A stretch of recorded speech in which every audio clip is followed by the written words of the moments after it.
That's again the rule. Okay. So this latest update on this new halal standard focusing on those food industry that applying or already being certified as halal. Okay. If you already have been certified by halal or you are currently applying for the halal standard, these standards are applicable to you. Okay. You see here that last time, previously they have their standard is version 2014, but now it's already 20. But now they have already enforced the new version. This is 2020 version. You can see here from 2014 to 2020. What happened is that they already have two procedures or two standard guidelines for our reference. One, you can see MHMS, Malaysian Halal Management System, and another one is Manual Procedure, Persijilan Halal Malaysia, Domestic 2020. So currently there's two, latest update there's two for this version 2020 that we are referring to as the new halal standard. Okay, so under this new halal standard, they have more than 100 pages, of requirements. Okay, and under there are a lot actually requirements, new changes under this new procedure. But okay, we are only going to focus a few of them. Okay, first I would like to emphasize, like I said, because this version 2020 is already being established. So like I share here, you can see it is being already enforced.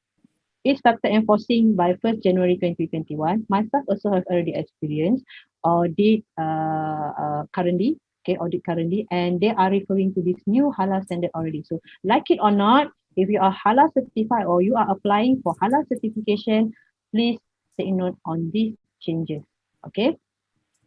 But like I said, there are 100 pages, 100 plus pages of this halal standard. I'm not able to explain everything under this webinar within this 1 hour, but I can focus on these three major changes that we have already summarized.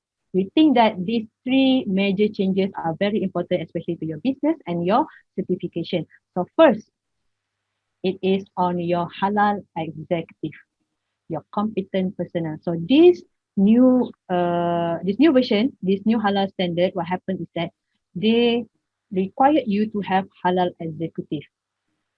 So who has to recruit? Who has to have this halal executive? If you are considered as medium or multinational company, okay, please take note, you are bound to this requirement. You have to have halal executive because this halal executive, they are responsible to plan, to maintain, to implement, to monitor all the halal procedures and all the halal implementation in your plant or in your factory. Okay, and this halal executive also, they are responsible as a focal point. They are they are going to be a focal point for you as internal communication and also for external communication. Okay, so and then following the new requirement, this halal executive, what happens is that your side, you have to ensure when you want to recruit the halal executive or you want your staff to be the halal executive, there are also a few requirements to become halal executive. So this halal executive, they need to attend training.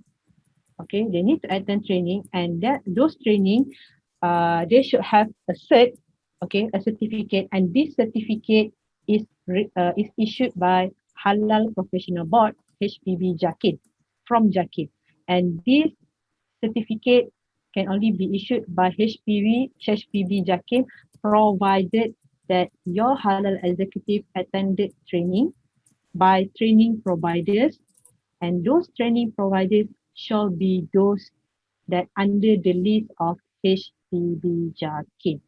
Okay, meaning to say not all training provider can provide this halal executive program or halal training.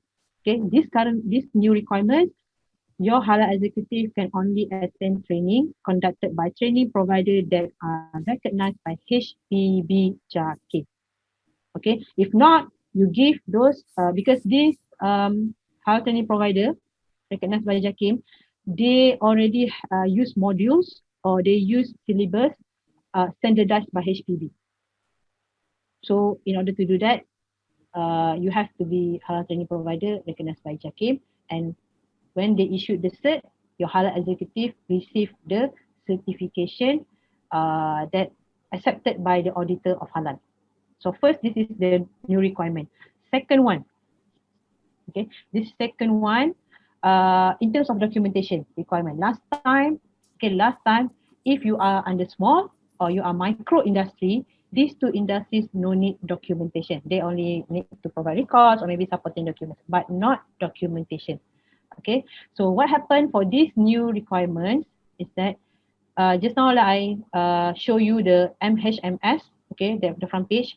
So MHMS stands for Malaysian Halal Management System. Under this Malaysian Halal Management System, MHMS, they have two documentation requirement. One is for HAS. So HAS is for medium and multinational industry.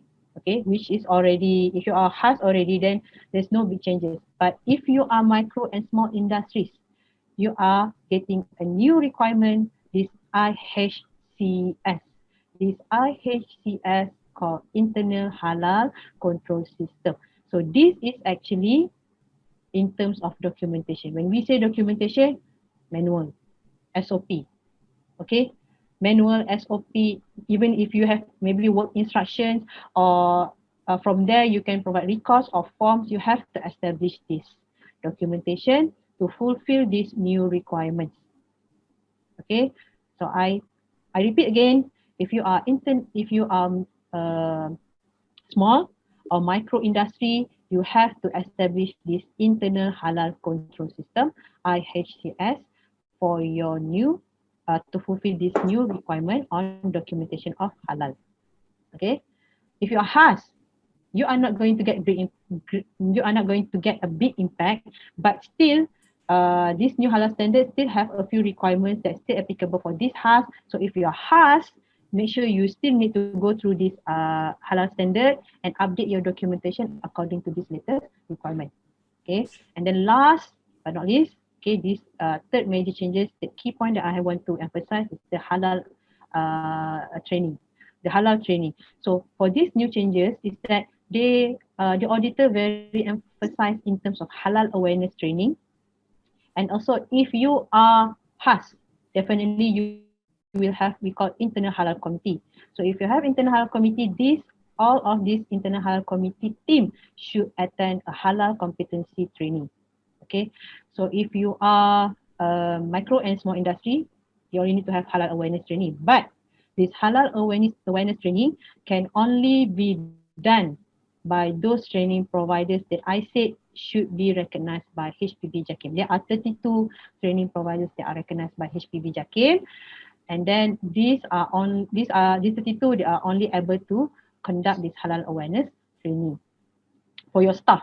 Okay, for your staff. The purpose of that, auditor expecting that when you conduct this halal awareness training, all your staff not only aware on the requirements for halal certification or halal procedures, at the same time they want to see your staff how competent to do their job, following their responsibility to the requirements.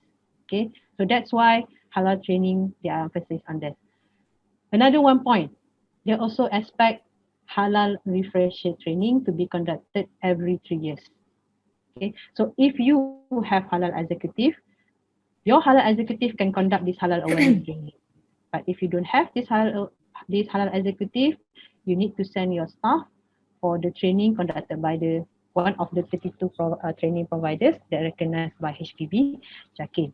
Okay, so all these three changes, major changes, hopefully they are able to help you in terms you understand this requirement, and from there you will know, oh, maybe there are some resources, more resources you need to find, more resources that you need to make a list and to provide and to comply to these halal requirements. Okay.